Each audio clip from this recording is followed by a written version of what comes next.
अमीर का, इतना छोटे का इतना बड़े का, वो अधिकार हमें किसने दिया? वो बाबा साहब भीमराव अम्बेडकर ने हमें दिया, जिसके आज बदौलत ये है कि आज हम तुम सब खुले में जो चाहे इलेक्शन लड़ सकता है। ये अधिकार किसने दिया हमें? अधिकार हमें बाबा साहब ने दिया। आज वही बाबा साहब देखें तो आप ये आरएस वाली सोच ये चाह रहे हैं कि बाबा साहब के संविधान को हम बदल के कुछ ना कुछ गड़बड़ कर दें।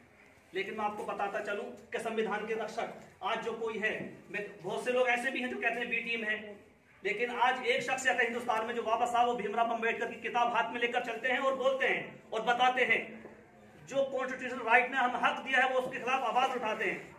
तो वे कहते हैं और उसे बताते हैं कि वो बी टीम है। बी टीम नहीं है। देखो भाई, हर एक किसी को जब हमें अधिकार मिल गया, संविधान ने हमें, कानून ने अधिकार दे दिया अपनी बात रखने का, आज किसानों को क्यों मिला हक? उन्होंने अपनी बात रखी, वो आगे लड़े और हक और सोसाइटी जीत हुई।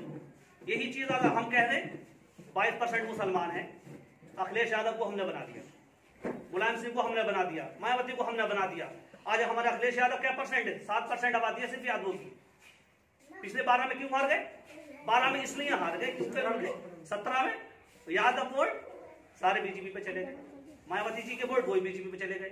अब कहते हैं यार तुम आ गए तो फिर बीजेपी आ जाएगी। अरे मेरे भाई, तुम 20% एक तरफ हो जाओ और 17% वो भी हो जाए और यादव भी मिल जाए, जब भी तो 80% बचेंगे, फिर भी तुम नहीं हरा पाओगे बीजेपी को।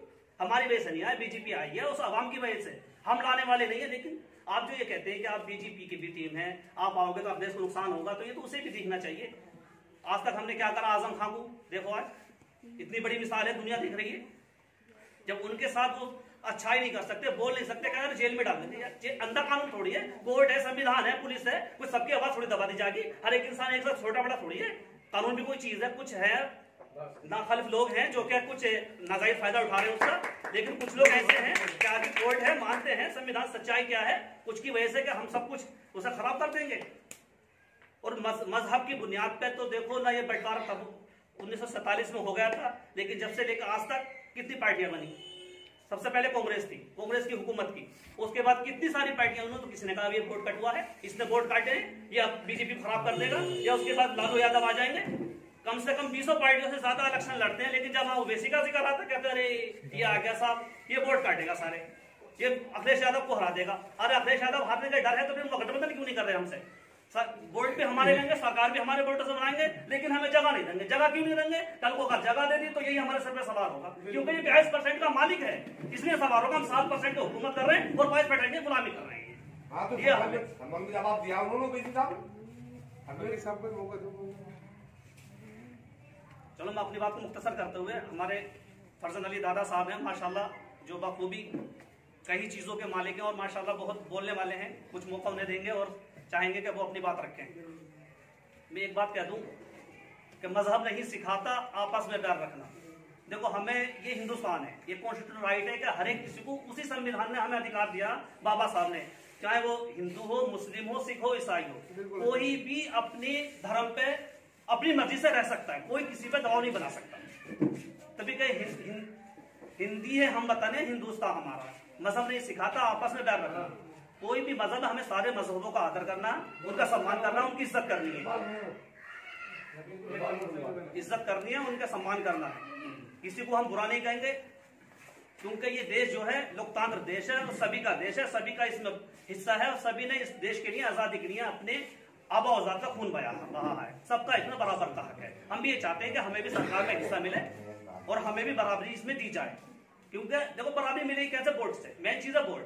सरकार बनती है वोट से, विधायक बनता है वोट से, एमएलए बनता है वोट से, तुम्हारे सर पे सवार मोदी जी हैं वोट से, सब कुछ वोट से। जब वोट की कीमत, ये मत समझो कि मैं छोटा हूं तो मेरी कीमत, मोहन सिंह जी की वोट की कीमत इतनी है, मोदी जी के वोट की कीमत इतनी, आजम खान के वोट की कीमत इतनी, और ये गरीब है उसके वोट की कीमत भी इतनी ही है जितनी के सारे वोटों की कीमत है।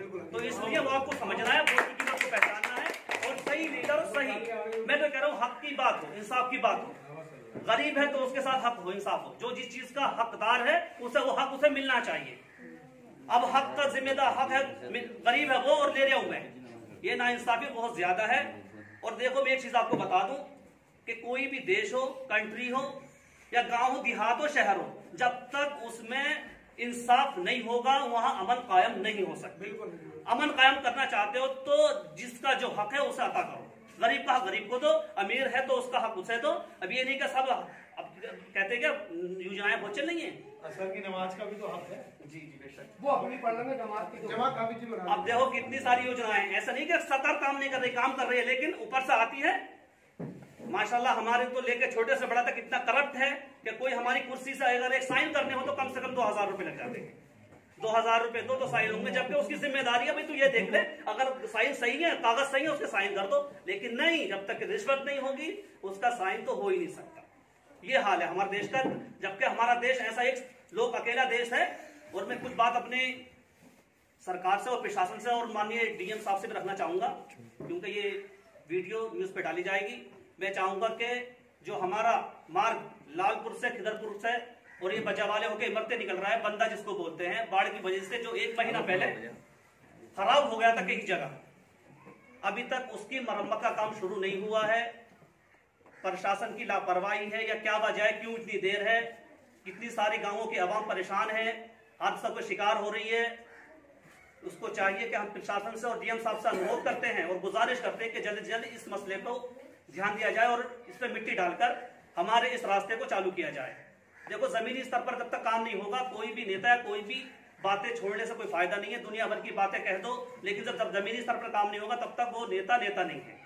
हमारी जिम्मेदारी है कोई किसी को नेता बनकर चुन के खड़ा करे तो उसे उसके मसलों का पता होना चाहिए, इसे क्या परेशानी है उसका उसके पास हल होना चाहिए। तो मैं चाहूंगा कि हमारे इस रास्ते की मरम्मत की जाए और जल्द से जल्द इसको ठीक